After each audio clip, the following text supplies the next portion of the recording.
dump house of trash. The quantity of this throwback is so enormous that it is nearly impossible to clean up everything. We can confidently say that while the throwback is in several million metric tons, the administrative machinery is equipped to and able to pick up only a few thousand metric tons of the throwback garbage. An estimated only 30% is cleaned up, and the rest is drawn back into the ocean. The non-stop marine pollution by the people only adds to the problem. The deluge during monsoons have become a frequent occurrence. The garbage dumping clogs the sewage system and all the rivers that pass through Mumbai. The increasing pollution due to receding mangroves is also an important issue that needs to be addressed.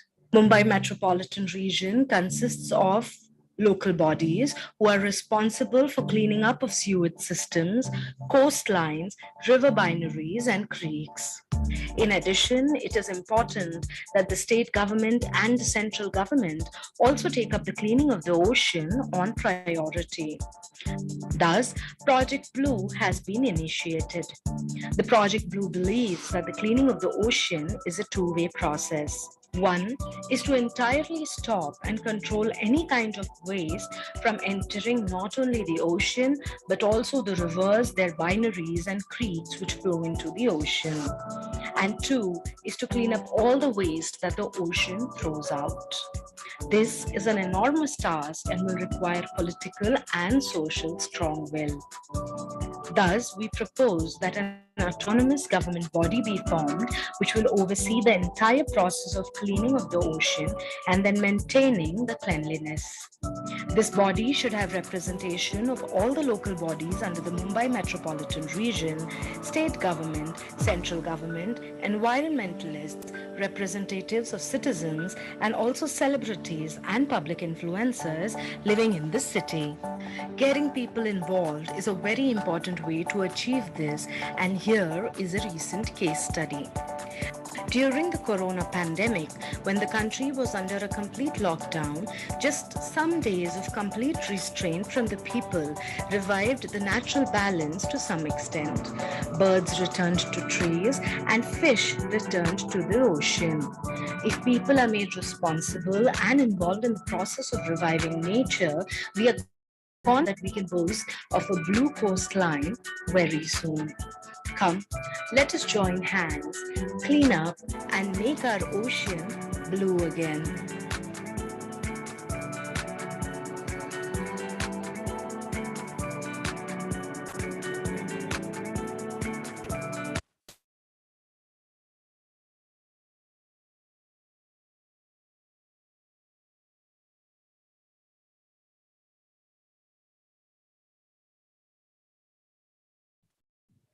Ladies and gentlemen, we have distributed some chits to you. They are for the lucky draw purposes. तो अगर आप कुछ जीतना चाहते हैं, हर कोई इंसान जीतना चाहता है कुछ ना कुछ फ्री प्राइजेस, तो आप प्लीज वो फिल अप कीजिएगा, नंबर नाम उसमें लिखिएगा, और हम our representative will be coming to collect them. So I repeat, please fill those chits with your name and number, and our representative will be coming to collect them, and we'll be announcing the results at the end of the sessions. Hope you enjoyed your lunch, and we'll be commencing with the second session soon.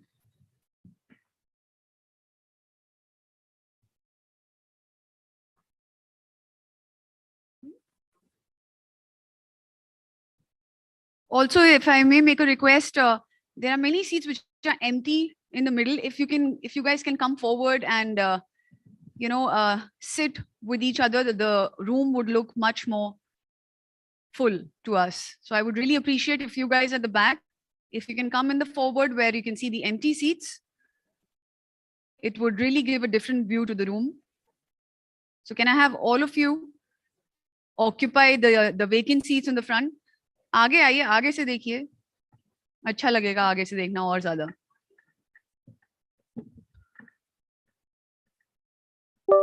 All the backbenchers, can I have you in the forward? Backbenchers. My esteemed guests.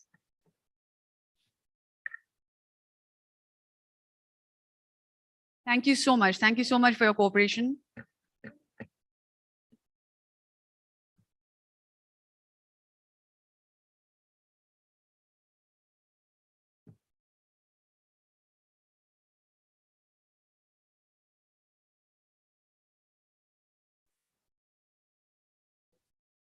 Second session start करना second है करना है start कर दूं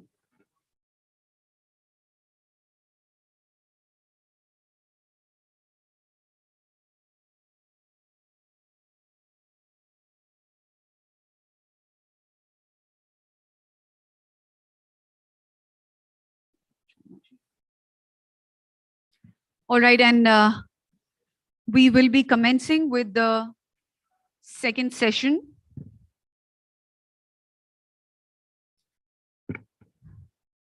Which is about social and community dimension to sustainability. And our keynote speaker is none other than Shri Siddharth Sharma ji. I would be saying something about Mr. Sharma in just a bit. He's a Group Chief Sustainability Officer, Tata Sons.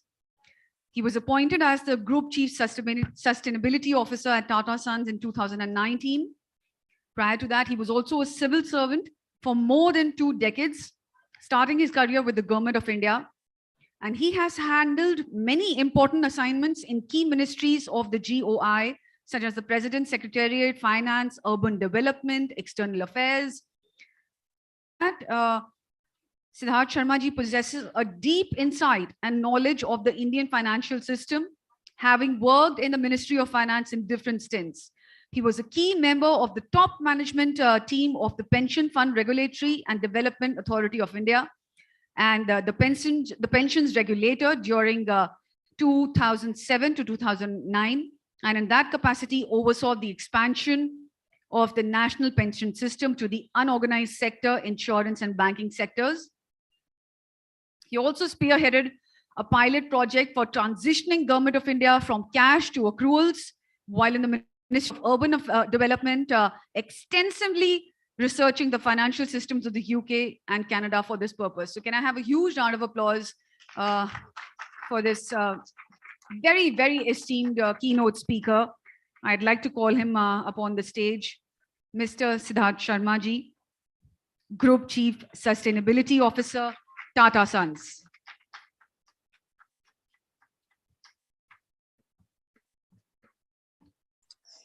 What a pleasure it is to introduce you, sir. Thank you.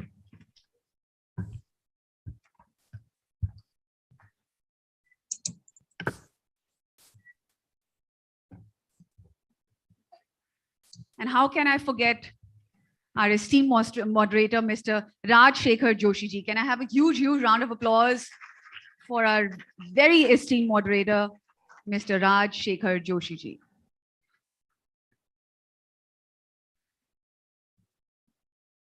Yeah, please.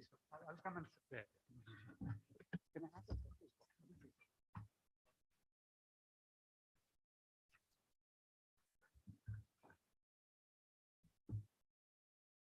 Hello. So I hope we have, after post lunch, as they say, the energy level changes, but I hope we have enough energy in the hall, and we look forward to a very exciting session. Just continuing from previous session when we talked of, global environmental challenges and Indian context, I would certainly say that the less said, the better. We spoke a lot about it. Sitting in Delhi in an air-conditioned hall or around, we do not see what the impact is happening around the world, but it's enormous. It's enormous in terms of the causes which are there of heavy consumption of resources and release of pollutants into the atmosphere and ecosystems.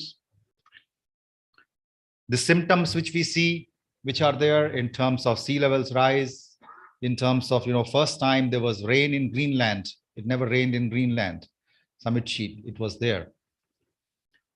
And various other impacts. The ocean acidity of pH is supposed to be lowest in the last 40,000 years. Species are getting extinct and so on and so forth. So these are the challenges. There is an Indian context to it. We also spoke about it. We also spoke about the three important dimensions, which are technology and innovation. We had finance, and we also had adoption and scale. Now, carrying forward from adoption and scale, that's a very, very important part. We can do many things, but if they are not adopted or if they're not scalable, it doesn't go anywhere. It might be just a flash in a pan. And that's where the social and community dimension becomes extremely important. And unless until each of us is involved, there are so many examples around the world. And as Nitin Gadkari ji, our honorable chief guest, also said, so many small to medium-sized works going on. It's not going to be one mega project to improve environment. It's going to be million projects to improve the environment by all citizens, society, and community. I was just now talking to the North Delhi public school principal. She was taking how her children can get engaged. Now that's what we need. We need to inspire the children of generation, because then they internalize it, and so on. So I think the social and community dimension is so important. Without which, adoption and scale will not be there. All these efforts will not go anywhere, and so on and so forth. And all of us have to play a role. So I would, in this panel discussion is expected to be, I would like to invite formally Siddharth Sharma ji, Group Chief Sustainability Development Officer, to share his thoughts, especially on the social and community dimensions. I also belong to a large corporate, so I know so much work is happening. And without the social and community involvement, all of this will not go anywhere. Even my personal example, I run a trust which works on water conservation in Maharashtra. And the maximum impact was there when we said we are not going to operate it. The community has to take responsibility to operating. And that's what it became successful, is there. So without taking much time, I'll invite Sharma ji. So all yours.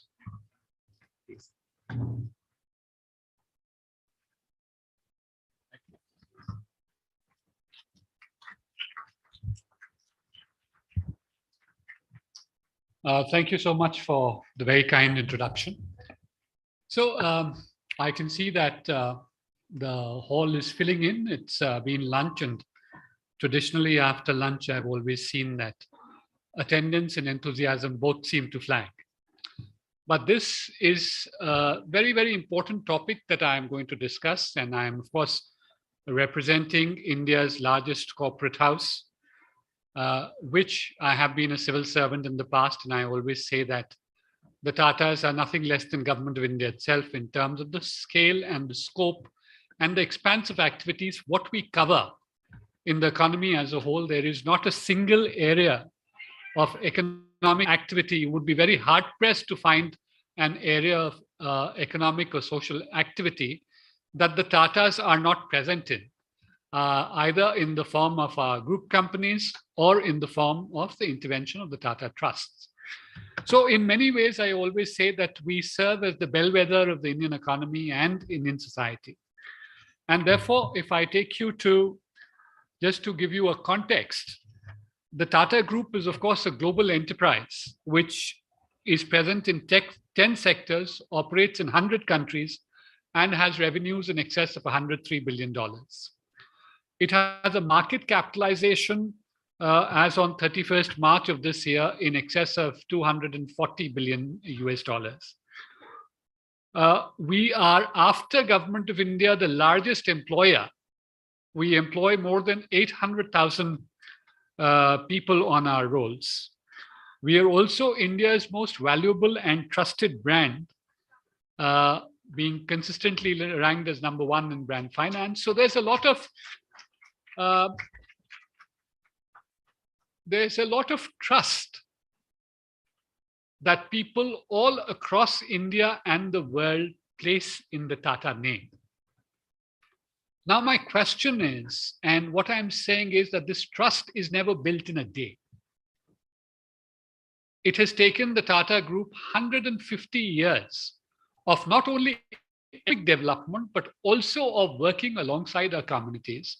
And this was the vision which the founder, and this was also not only the vision, but the DNA which the founder Jamsetji Tata gave to us.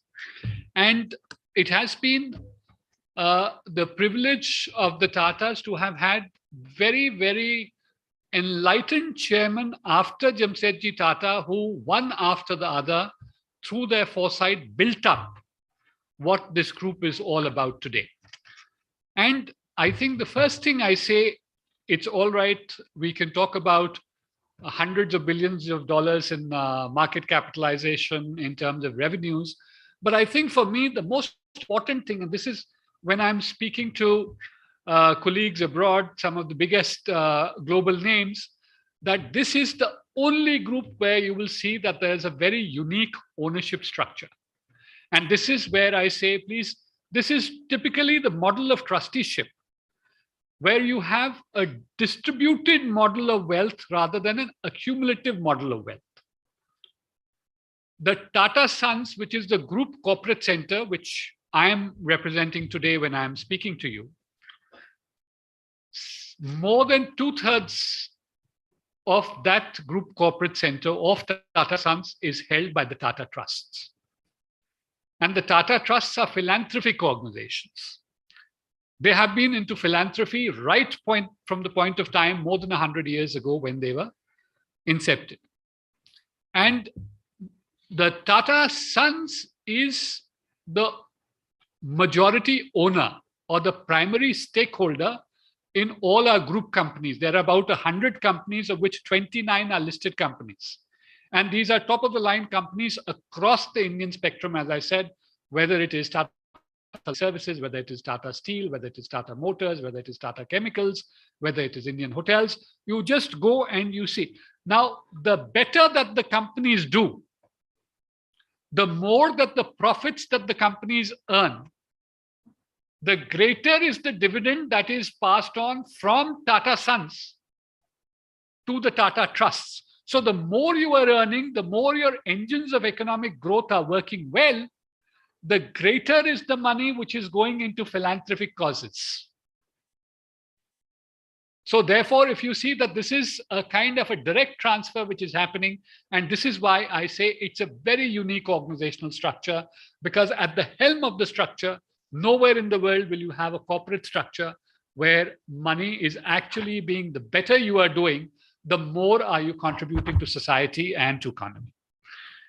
And if you see the business verticals, as I said, we are represented almost everywhere. So I will not spend too much time on this slide. All of you know it. But this is one slide which I am very proud of. That, as you know, we became independent in 1947. And a colonial government, the British government, was a colonial government. That colonial government gave way to a government which was of the people, by the people, for the people. And welfare legislation was introduced from 1947 onwards. But just look at this. The Tatas were under no mandate to do this before independence. There was no regulatory structure. There was no compliance. The 8-hour working day was introduced in 1912. In Government of India, by the Factories Act, it came in 1948. Free medical aid was introduced in 1915. Establishment of welfare departments in 1917. Schooling facilities for children in 1917. These are what you call the establishment of a provident fund and gratuity thing for all our employees.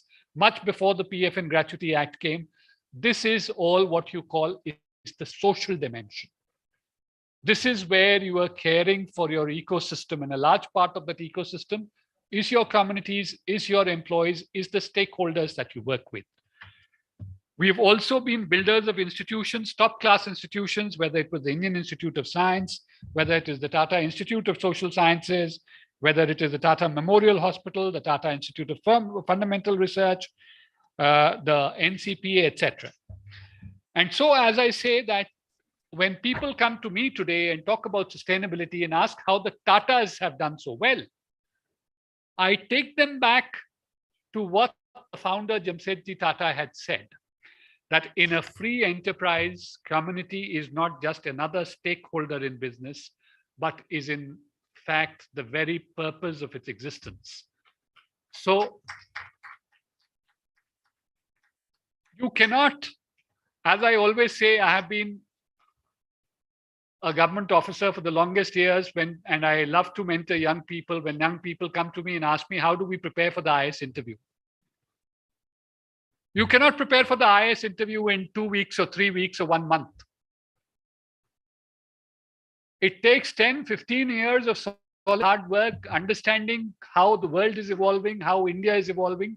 Similarly, sustainability is not something you can do, or a sustainable dimension is not something you can do by picking up 10 people and having a sustainability department. It has to be in your DNA. It has to be a higher force which drives you. And that is where the Tatas are coming from. Now, today I have been asked to speak about the social dimensions, but sustainability is much more social. There are 3 aspects to it. If you're looking at the entire debate in the world today, so there are environmental factors, there are social factors, there are governance factors.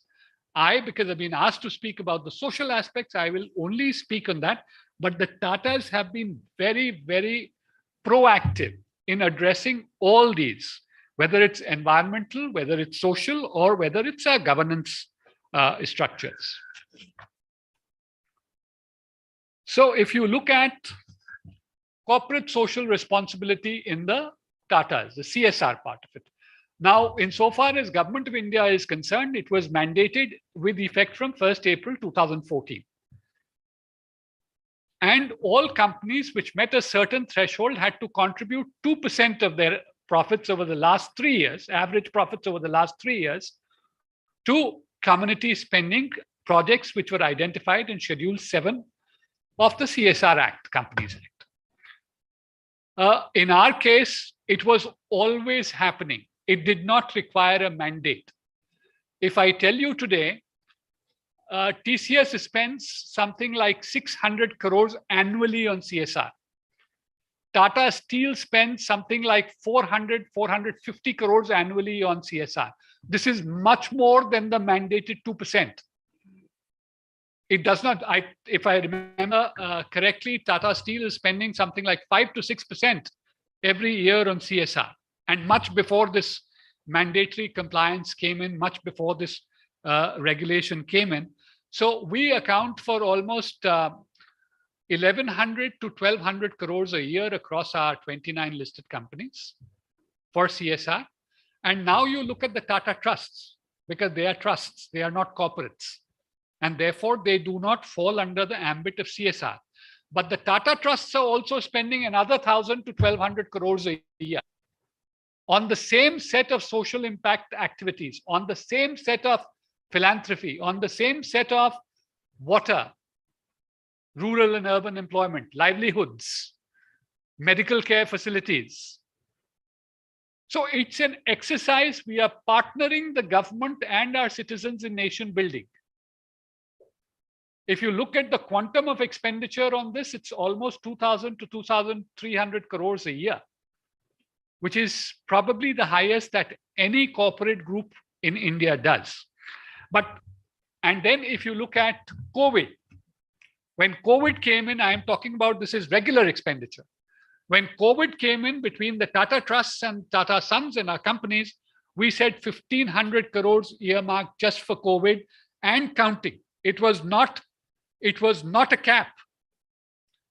It was something which was earmarked, but we did not say that we will not go beyond this. And we went into those areas. So that is where we say that we come in when we are required to, and we partner in national development. We don't look at it as a mandate. We don't look at it as a regulatory compliance. But again, we want to make sure that when we do something, the social impact is maximum. That means if you are working as a business, you must ensure that your communities, your stakeholders, get the best possible that you can get, the value for money that you can get by working with the Tata. So it's not something that we do, that we write a check. There are very clear core principles that we have of anything on anything that we do. So if you see some of the principles that As I said, we go beyond compliance. We are not restricted by 2%. And we were into this much before this regulation came in.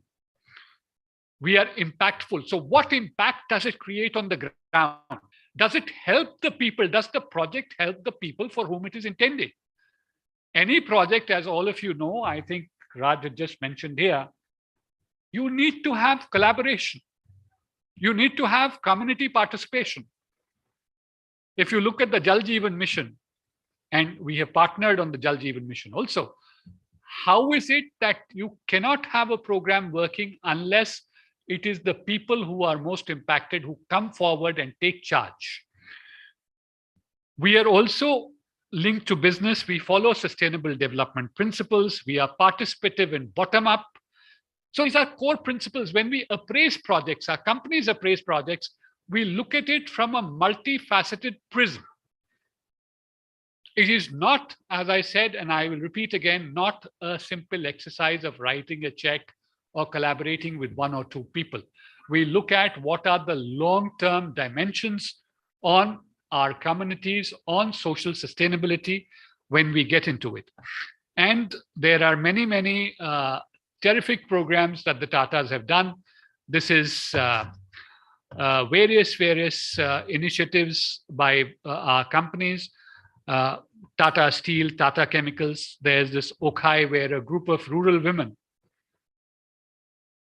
they have actually been trained in the arts and the crafts. And now they have been brought online. They are a very recognized fashion brand.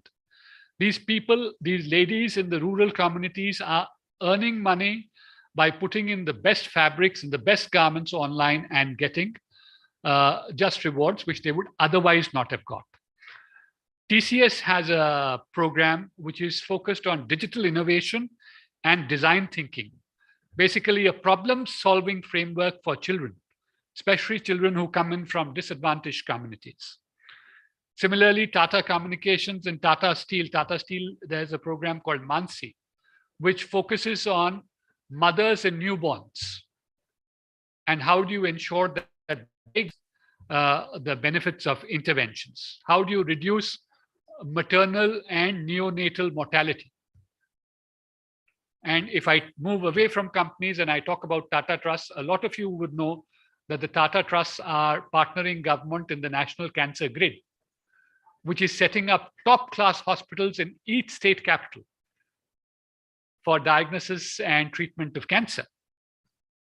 So we go much beyond what is enjoined by Schedule 7 of the Companies Act. In fact, one particular program is a special, holds a special position in my heart amongst all these, which is Samvad. Tata Steel does that. See, when you talk about working with communities, Tata Steel is based in Jamshedpur, heart of Jharkhand, heart of the tribal belt in India. How can you run a business if you do not understand what the indigenous community there wants? What is tribal culture? What is tribal art? What is tribal medicine? What do their leaders have to say? What is the kind of development that you want? You cannot just run business by talking about only the principles of profit maximization or revenue maximization. The secret of longevity in any business is how much your communities are a part of your dialogue, your thinking, your thought process, and working out programs which enable them to succeed, because if they succeed, you succeed. So you have to see it as a win-win and not as a binary. And that is what the Tatas have done. Samvad every year gets together tribal leaders, other thought leaders, political leaderships, bureaucratic leaderships, and work out the best ways of empowering the tribal community. Now, come to social aspects. You know, India, we were talking about climate change right now. Now, what is climate change? Climate change is that when you have the kind of global warming that you are seeing, as compared to pre-industrial levels, 1900 1850 to 1900s, compare that to now, where you are having warming which is in the range of 2.8 to 3 degrees is what we are looking at. We are already, our average mean temperatures are higher by about 1.1 degrees Celsius as compared to the pre-industrial climate. And countries the world over, as part of the Paris Agreement, now COP26, are talking about, can we hold it at 1.5 degrees Celsius? Because if you do not hold it at 1.5 degrees Celsius, and if you go to 2.7 or 3 degrees Celsius, we are going to have major problems. You are going to have groundwater scarcity, you are going to have less rains, you are going to have heat waves, you are going to have floods, you're going to have typhoons, and the severity and the frequency of these extreme events is going to increase. And you're seeing that today itself. When you look at the floods in Kerala, when you look at the floods in Chennai, when you look at other, you look at the floods that happened in Uttarakhand, you see how within the span of 24 hours or 48 hours, you get rain, which was supposed to fall over 2 to 3 months. So are your systems and are your communities ready for that? Who will bear the brunt of this climate change? It is you and I, but much more than the population, it is those sections of the population which are vulnerable, which are at poverty line, which are depressed in terms of their economic condition. And therefore, what do you do? So Tatas are the only group, again, which I think in India have a very structured form of disaster response. So when a disaster strikes, you have the Tata group, which comes in the form of relief and long-term rehabilitation. So if there are communities which have been impacted because of floods, because of cyclones, because of any disaster, and if this is something which is at a scale that requires the Tatas to move in, then we have an entire cadre. We have about almost close to 200 crores,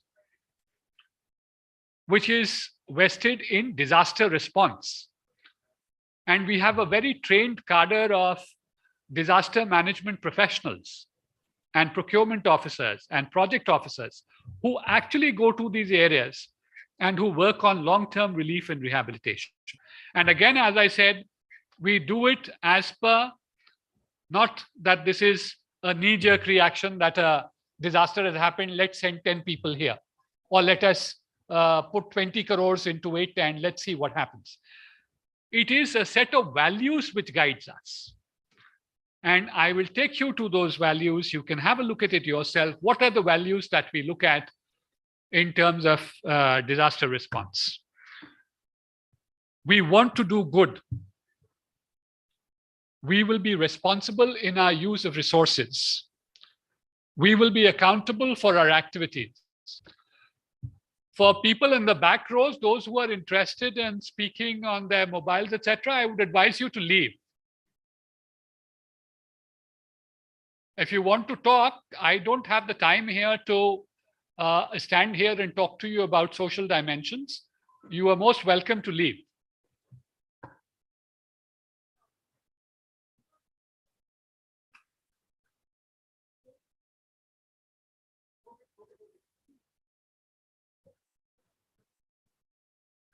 So we want accountable, and we will be accountable for the activities that we do as part of our disaster response. We want to contribute towards building long-term resilience. It's no point giving somebody 100 rupees and saying that I am going to rebuild your house. How does he get back? His livelihood has been destroyed. So how does he start to get back on a sound economic footing? What are the things that you do for him? What are the programs that you launch? What is your long-term rehabilitation? How do you track longitudinally that today you got into this disaster response over a period of 7 years? What have been the benefits that have come to communities? Have people been able to resettle themselves? Have people been able to earn incomes for themselves? Have you put them in a better position than what they were before the disaster struck? That is how you measure impact.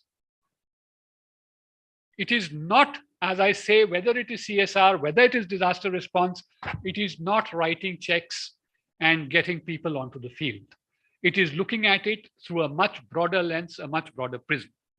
And you would see in the map that I'm showing you that there is almost not a single state of India where we have not come.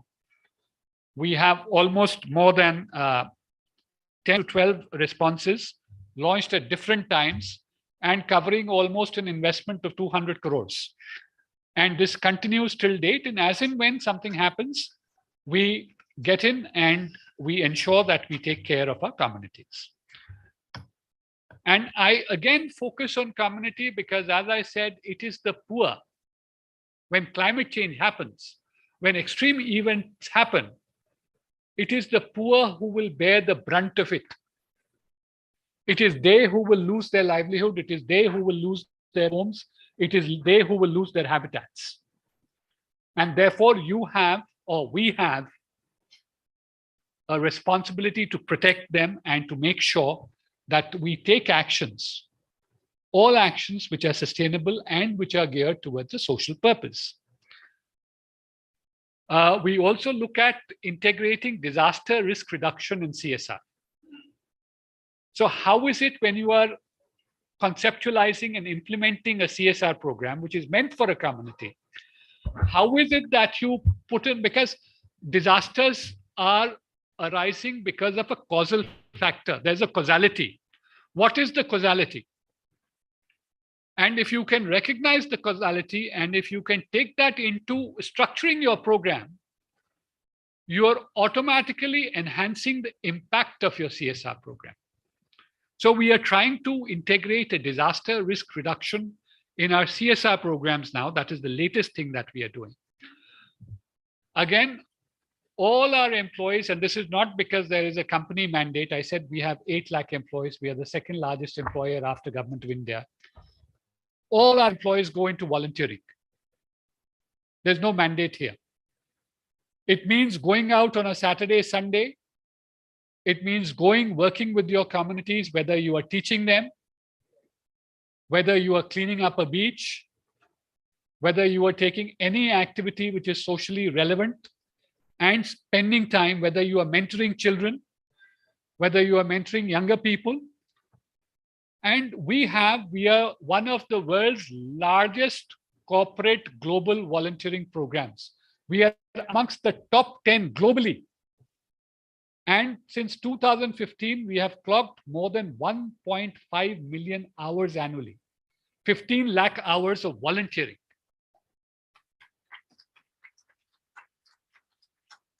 There is absolutely, again, no mandate. A person has to take time, his own time out, and he goes there and he does this because, again, he feels the ethos in the company or the group is that you always need to give back to people. You always have to recognize your special position. And because you have reached where you are at a level which is far higher than most of your contemporary Indians are, try and contribute to their upliftment in whatever manner you can.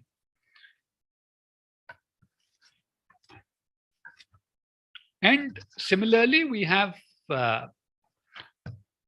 many other social initiatives, which is diversity and inclusion. So Tatas are an equal opportunity employer.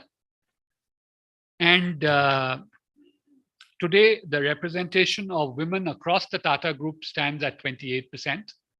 If you look at the top management of Tata Sons, out of the 9 of us, 3 or 4 are ladies. So it's more than that. So there is a constant effort to ensure that your representation at all levels of the organization is gender representative, it is inclusive, and your policies are structured that people are able to enjoy the benefits of their workplace. They are able to, nobody will be able to move forward in a career or in a workplace unless they feel that they are recognized. You're all hearing in the papers, if you read the papers, about the Great Resignation. After COVID has happened, a lot of people have started to relook their work-life balance attitudes. And a lot of people are saying that, okay, we have had enough of this kind of life where we are under constant physical, mental, emotional stress. We want to move out. So that's why the great resignation. So how do you combat that as a group?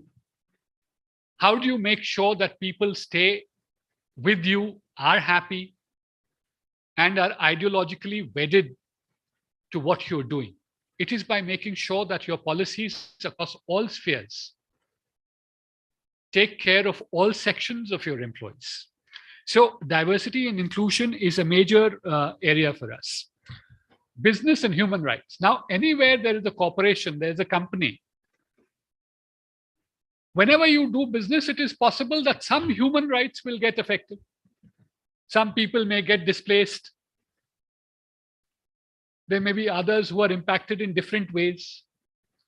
So you must, as a company, realize that what you are doing can have an adverse impact on the communities, on the larger social structure that you are dealing with. And it's not enough to realize. You have to listen, and you have to have remedial procedures, remedial processes. So what we have done is we have issued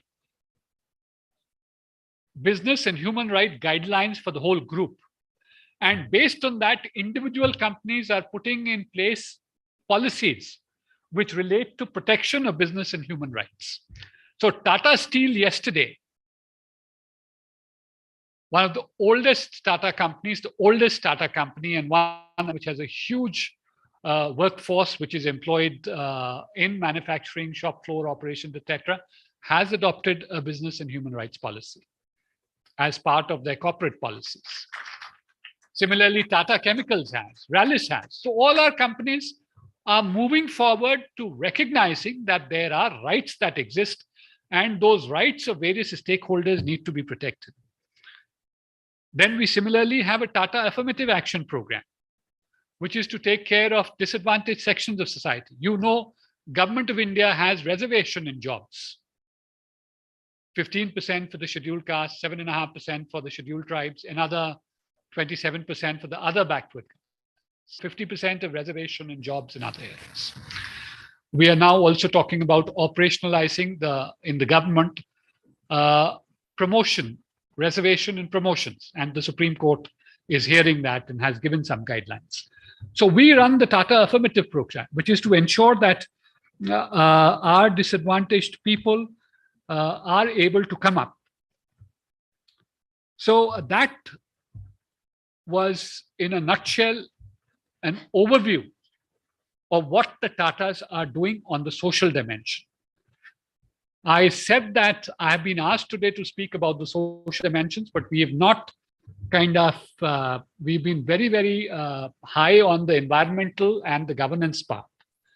And in the environment, you know, everybody is talking about a net zero target by 2050. Most companies, most nations are today talking about net zero by 2050, which means net zero is nothing but what is your greenhouse gas emissions, the amount that is going into the atmosphere, you will take the same amount out of that. So balance, you will be net zero.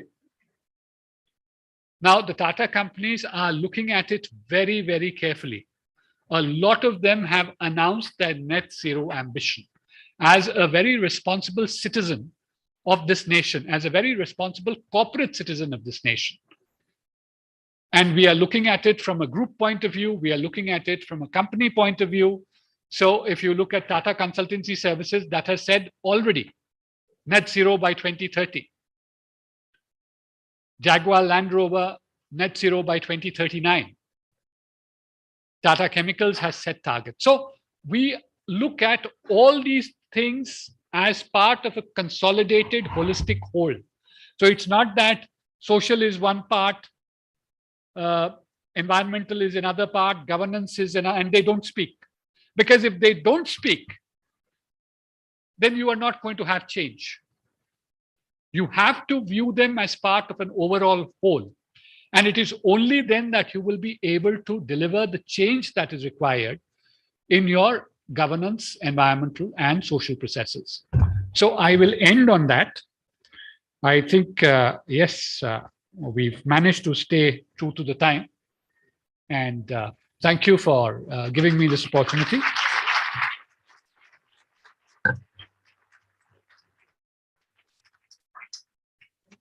Yeah.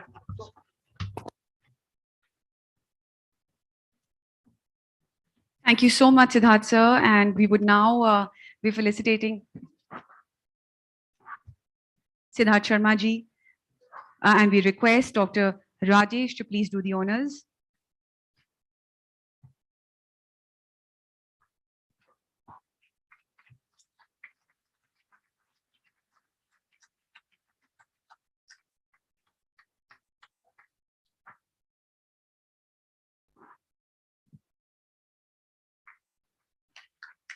Huge round of applause for Siddharth Sharma ji. Before, just before we conclude this, we have few minutes. Of course, you spoke about eloquently about the role of Tatas and the more of the corporate can do. One thing is that as we had the theme of social and community dimension, in your view, what actions can be taken so that we can have more, at the micro levels, more social, society getting involved, how community can be involved, and so on and so forth. Any particular thoughts on that?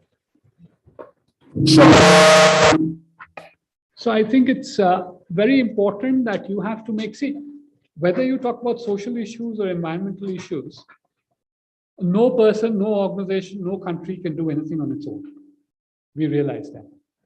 So the key out of this existential human crisis that humanity is facing today is that you have to collaborate and you have to make people realize. So when we talk about climate change, everybody talks about temperature is rising, there is this. Do you realize that the way you travel, the way you eat and consume food, the way you wear clothes, the way you as I said, the way you bathe, whether you use a shower or a bucket, that has an impact on the planet. It is 7 billion people who have to get together. And therefore, when you are framing programs, as I said, I gave this example that you talk about water. Water is, of course, a very sensitive issue because it is treated as a political good. And today, it's a public good, which has a political sensitivity. Now, the problem is that the pricing of water today does not reflect its value. Right? So if you realize that there is a value to it, you can bring about behavioral change. So behavioral change can come about. There's a whole field which is called behavioral economics. And how do you price things in a manner that people realize that they are valuable and they are scarce and they are finite. These are not infinite resources. The other thing is you bring about awareness. And the third thing is you understand what is the point of view of the person for whom you are tailoring that program. Because it can't be I have been very clear that it can't be a one-size-fits-all approach. So if you are dealing with something in the north of India, the social context may be very different from if you're dealing in the east of India or the west of India. Now, you cannot have the problem in our processes for a long time has been that we've thought that one solution will fit. India is too diverse a nation. And therefore, unless you are able to, and I was talking to Mr. Bharat Lal, who was a colleague of mine at the President's Secretariat and who was till very recently the director of the Jal Jeevan Mission, one of the biggest programs that government of India has launched. Problem is that unless you get parties, which is what this program did, because you made the community responsible for ensuring water security. Yeah. And unless you don't get, so for me, the biggest thing is community participation, community sensitization. And if corporates and governments kept that in mind, because if there has to be that involvement can be in terms of money, it can be in terms of effort, it can be in terms of framing of the entire concept and the project, or it can be a mix of everything. It can't be that I am a corporate or I am a government and I know your needs best and I am giving you this. No, absolutely. It has to be a dialogue. It has to be a dialogue. It has to be dialogue, and especially now also, for example, in 2020, the mayor of Paris, they said there's a movement which says that reduce consumption? Why do we need so much growth? Why don't we moderate it or reduce the consumption? For example, in Paris, they said, okay. Yeah, sorry. They said that, as I was talking of, reduce consumption, moderated. Why do we need to consume so much? There's a 15-minute, rule, which they said, 15-minute model, which they're making in Paris, for example, that anything which a person needs, you should be able to get within 15 minutes. Why do you need to commute to different parts of the city? And so on and so forth. There's also in Stockholm a model of, for example, commuting. Now, how we can give, they are giving free, walking instruments or running instruments or running devices to people and making free bus passes, for example, so that you use bus rather than this. So I think these are somewhat kind of interventions. Do you feel that some of these interventions of, moderating consumption or limiting like this 15-minute, norm, which is likely to spread into Europe in a big way as we see it to be, except for the distraction which has been there in recent times? Do you feel these kind of things can work in India? I definitely think so. I think the issue here is that let's also put it in an overall macro context. You see, almost 50% of the infrastructure, or more than 50% of the infrastructure that India is going to need as you transition to a low carbon economy, as you transition to a green economy, has not been built. So you don't have legacy issues because most of that infrastructure is going to be set for the next 30, 40, 50 years. That infrastructure you are going to start building today. And therefore, as I said, if you can incorporate that vision that you have today into the infrastructure, the question of retrofitting doesn't arise. That problem is far less in our case than it is in the case of many other countries, which have obviously had very, very advanced and developed infrastructure. But at the same time, I don't see that if people are given, let us just look at very close examples. Let us not go into, look at the Delhi Metro. Look at the airport express line. I am going to catch my flight to Bombay right now. I will go to Shivaji Stadium after this, drop my car there, check into the Air India counter and get into the metro and reach the airport in 20 minutes. Now, if we can be given facilities, if every normal citizen can be given facilities like this, why would you use a car?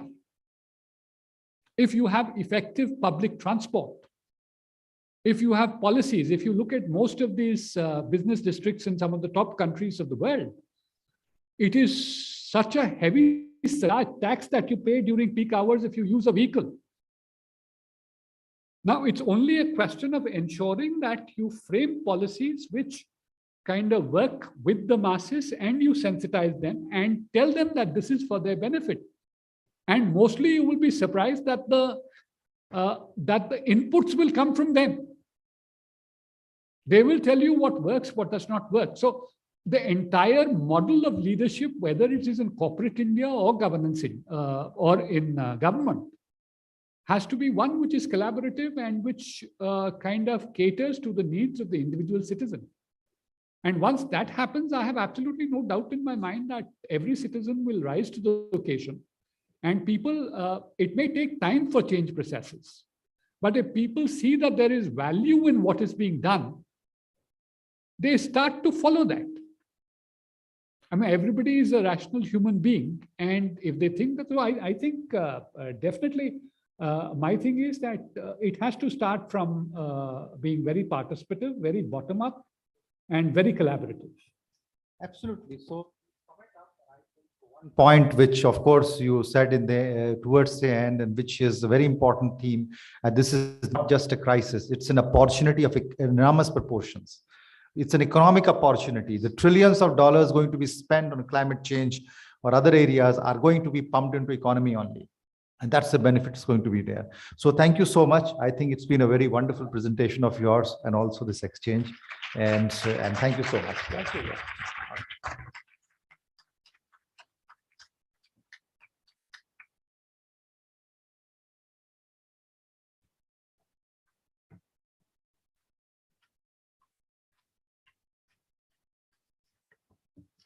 Hello. Yeah. Oh. So thank you very much, Rajshekhar Joshi ji, Shri Siddharma ji, and Dr. Rajesh Sarvanye for a wonderful understanding. And now let's move to session 3, which is the role of government in the energy transition. And I would like to invite Dr. Manish Dabade over here. Dr. Manish Dabade, who is the founder of the Indian Futures. It's an independent think tank on the New India based out of New Delhi. He also teaches a diplomacy in Jawaharlal Nehru University, and he's a very renowned academician who has been very well respected. So I request Dr.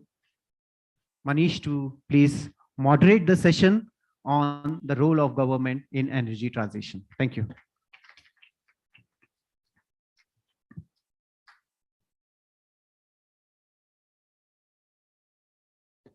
Thank you. Thanks, Rajesh, for this opportunity. And may I now invite our esteemed panelists for today in this session, Dr. Vandana Kumar, if she can join us.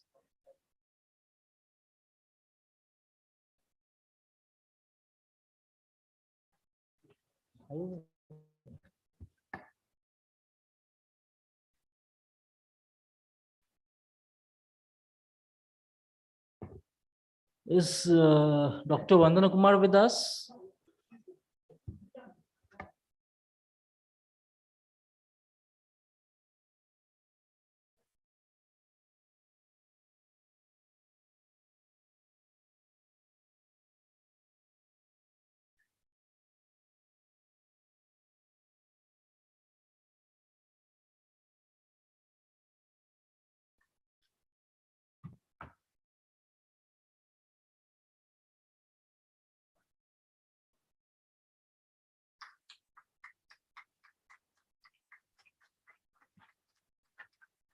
Please give a round of applause for Dr. Vandana Kumar.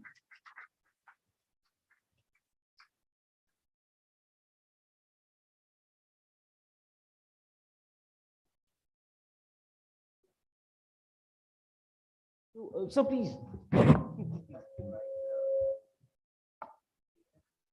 Shri M.S. Unnikrishnan ji as a speaker. Thank you. Over to you, Dr. Manish. Yeah, thank you. Let me reiterate again, thank you, Rajesh, for this opportunity to moderate a very exciting session, the role of government in energy transition. We have with us Dr. Vandana Kumar, who is she's Joint Secretary, Renewable Energy Government of India, and a full solid 27 years of experience extensively on developing this industry, and also a believer that governments, I mean, it's very important that she really thinks that the government should be really playing the role of a facilitator. She's a graduate from Delhi University and post-graduation from Carnegie Mellon, and PhD from Gujarat University. So great to have you, Dr. Kumar, with us today afternoon. We also have with us Shri M.S. Unikrishnan, who is the CEO of IIT Bombay, Monash Research Academy. Monash is obviously Australia. And he also had a very successful long stint at Thermax as MD CEO. And also now IIT Bombay leading this institution. It is really about leadership and research innovation. I think coming to the theme of, and I'll be very, very brief, obviously, since we are running out of time, already running late. I think it's very important to understand how does one look at the role of government, especially on the climate issues, on energy transition issues, because at some level it also involves an acknowledgement about Mother Nature, what sort of, I mean, that I think framework, that philosophical framework, which our Indian tradition, cultural traditions have taught us to really, जो हम पूछते हैं nature को, I think that is the philosophical approach that will be driving us. Also, I think the whole Russia-Ukraine war I'm an IR person, so we can see that how energy is playing a very important role in shaping of different strategic trends and strategic priorities of different governments. So how should governments also keep that larger geopolitical, geoeconomic picture in mind? So I think that's equally important. And at some stage, the question is also about the role of government itself. Should it really get into the business in that sense, or should really provide a regulatory framework, and really about a public-private partnership? I think these are some very central questions, and we do have, I think, the best people one can imagine to talk about it. So over to you, Dr. Vandana Kumar. The floor is all yours. Thank you. Thank you.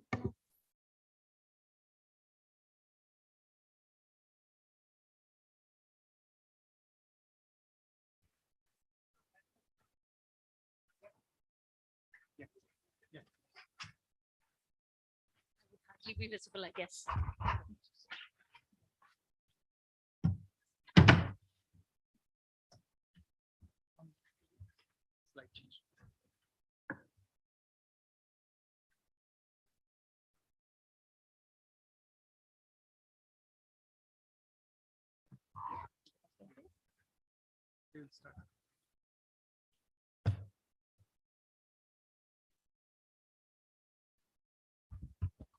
Well, very good afternoon. Namaskar. Rajesh ji, Dr. Davare, Mr. Unikrishnan, and distinguished guests, ladies and gentlemen.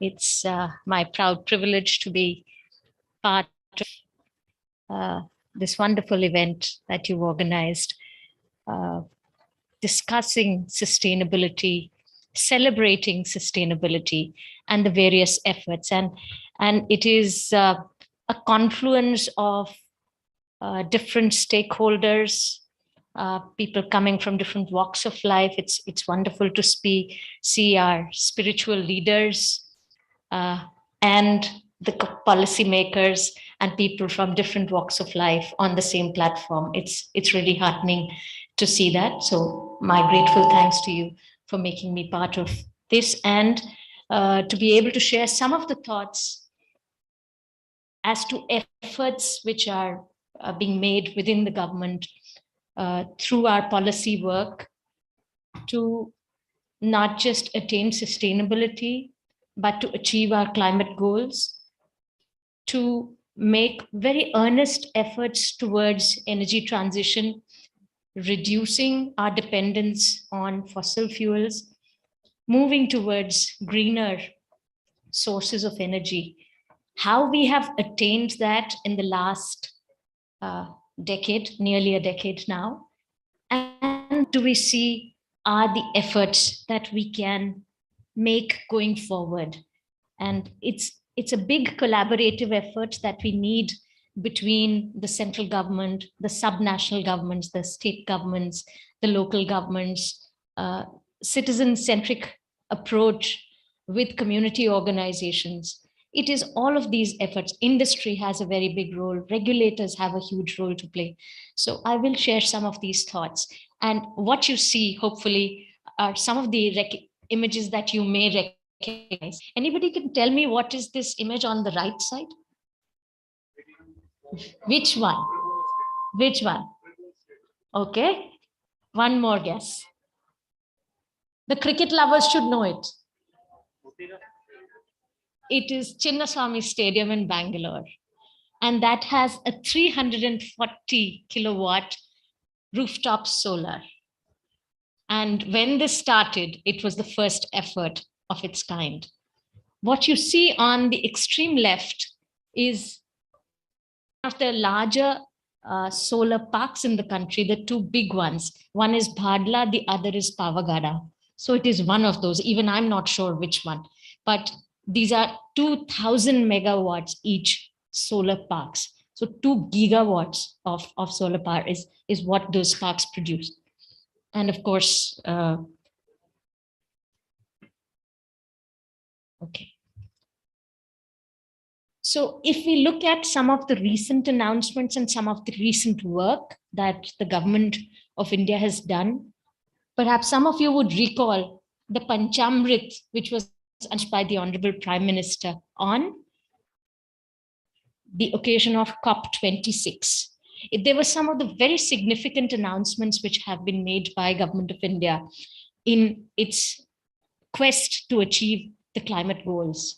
One was that India will have a target of net zero emissions by 2070. It was a very, very important milestone that was announced. The second was that India will have 500 gigawatts of energy capacity from the non-fossil fuels. When we say non-fossil, we mean solar, wind, biogas, and nuclear as well. So that is how we make it non-fossil. So all of that, we had the target of 450 RE, but that has been appended to 500 gigawatts of non-fossil. The other very important target was that the emission intensity of GDP would be reduced by 2030. So some of these goals have already been achieved. The 40% has already been achieved 9 years before the target date. So some very significant efforts have been made in this direction. So it's something that we can all be very proud of together. 50% of our electrical energy requirements will come from RE by 2030. So these are some of the very significant announcements which have been made, and we are working towards that. And it's not just the Ministry of New and Renewable Energy, but it is the various other ministries, the ministries as we call them, in collaboration with Ministry of Environment, Forest and Climate Change also, that we are working together. Where should I point this to for this to move? Okay. Right. Okay. So what are the various strengths that we are trying to leverage to achieve some of these targets? One, we are a nation blessed with sunshine and land. That is our key strength. There are several countries in the West particularly, which wants you a renewable energy path, but they can't because they neither have the sunshine nor the land. So we are very much blessed in this aspect. And we have a very large solar potential. As you can see, 750 gigawatts of solar potential itself is there in the country. The wind potential that has also been assessed is also very large.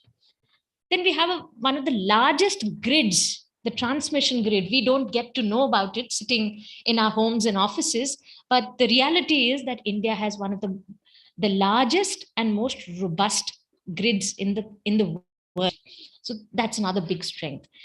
In the last 6-7 years, we have worked very strongly on de-risking our solar projects or wind projects and the other RE projects. So that's another big strength that we have. The demand of electricity and energy is bound to rise with the kind of economic growth that we are looking at. Yes, there has been little blip with COVID, but on a rebound, we are going to see a surge in energy demand. And we do hope that this is what will spur the demand of renewable energy as well. We have a very strong policy and institutional framework in the country, which helps us scale up our RE efforts. And we have a great ability to invite foreign investment. In the last 7 years, India has been able to attract investment of close to $70 billion in this area, of which FDI is to the tune of, in the last few years, it is approximately about $10 billion. There are other methods of getting that investment in this sector. As you can see, this sector has had a huge growth. So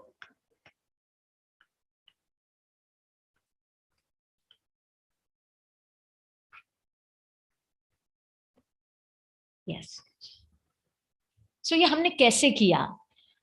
हमारे कुछ programmes हैं, schemes हैं, policy intervention और institutional mechanisms हैं जिसके मार्फत हमने ये सारा काम किया है. So if we look at the key programs of the Ministry of New and Renewable Energy particularly, we have a very large rooftop solar program. We also have a program on solarization of agriculture. Dr. Davare, can someone help me, please? And if it is difficult to manage it from here, somebody can help me with the slides.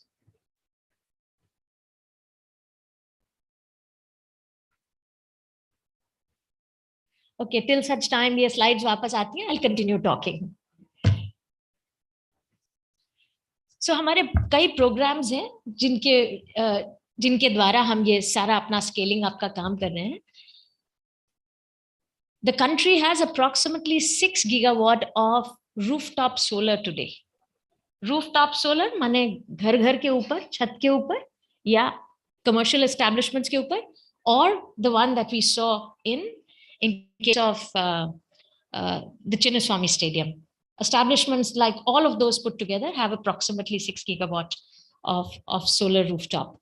And in the last year alone, Gujarat has achieved 1 gigawatt plus of rooftop solar in 1 year alone. And if we can see this momentum going forward, we are hopeful that in the next few years, approximately 40 gigawatt of rooftop solar can be achieved in the country. The other flagship scheme that we have is called Kusum. And that is the solarization of agriculture program.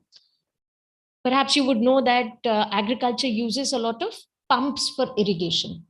The country has approximately 2 crore pumps for irrigation. The idea is to solarize these pumps. Currently, they use either diesel or they use electricity of some form or the other. Some are connected to grid. There are some off-grid systems also. So the idea is to put them on solar. So solarization of agriculture is a very important theme that we are pursuing at this point of time. Apart from that, we have large schemes of solar parks.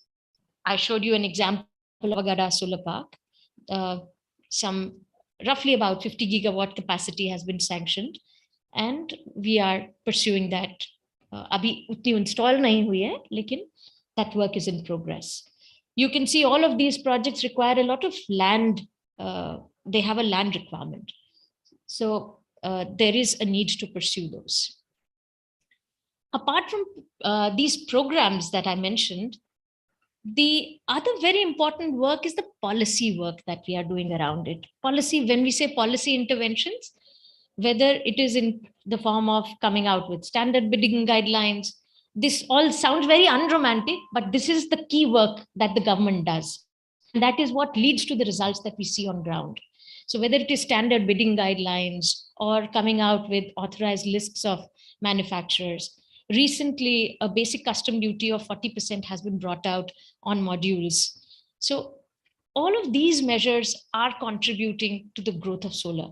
Another very important measure that was taken. Is it likely that these slides will come up? Is it likely that these slides will come up? They will be able to appreciate it better. They're rebooting it, so hopefully. Okay.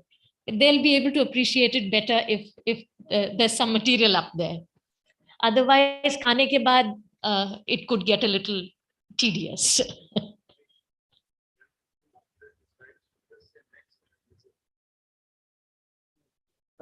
I can see that they're भैया ये reboot कर दिया आपने? They're rebooting it.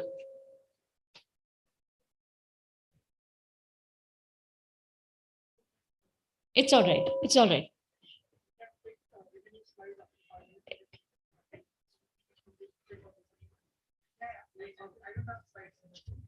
Okay. If you want to do that way, it's okay. It's all right. Okay. Okay. So I'll say next और तब आप move कर दीजिएगा, ठीक है? नहीं, अभी नहीं. Yes, thank you. Thank you. All right.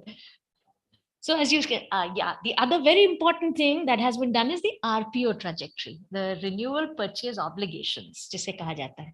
So those trajectories have also been notified.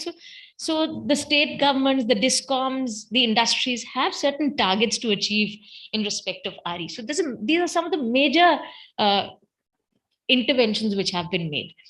100% FDI is allowed under automatic route, and that is why we see so much of interest in the RE sector worldwide. The fact that it's has become very competitive and very lucrative to the foreign investors. So we see a lot of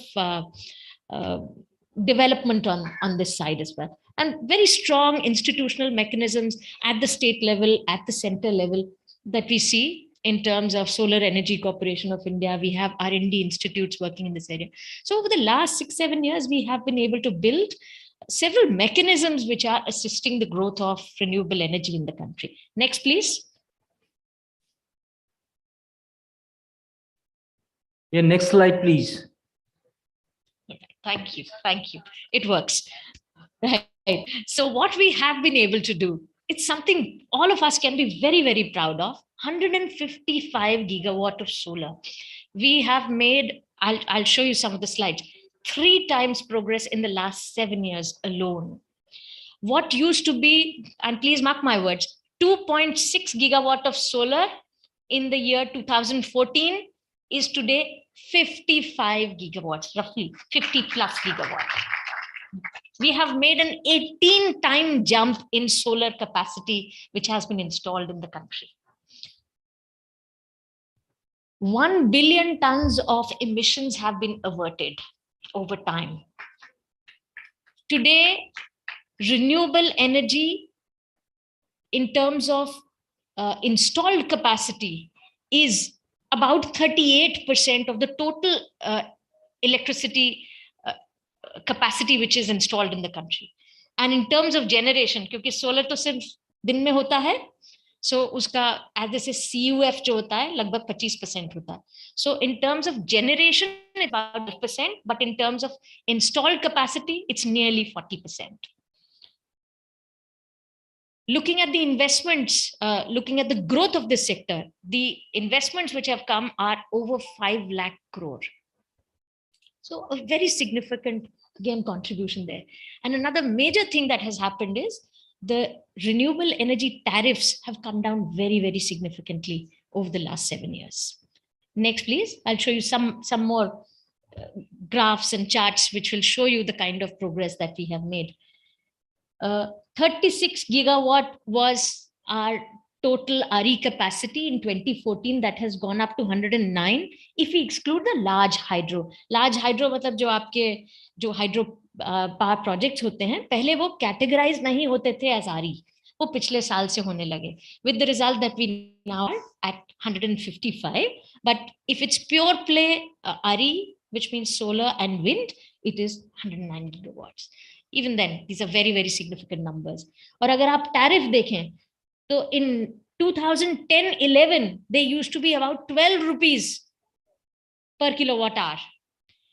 And today, this green curve is the solar. Today, it is less than 2 rupees. It has gone up just a little bit. But these are the kind of achievements that we have made. Similar in wind. Wind was relatively stable. It was never as high as solar.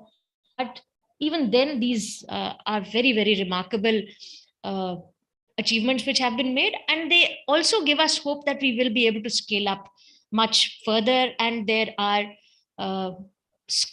is a lot of scope, a lot of potential for international collaborations also in this area. Next, please. Yes. So if we look at our journey over the last roughly 20 years, there have been some very significant milestones in the trajectory.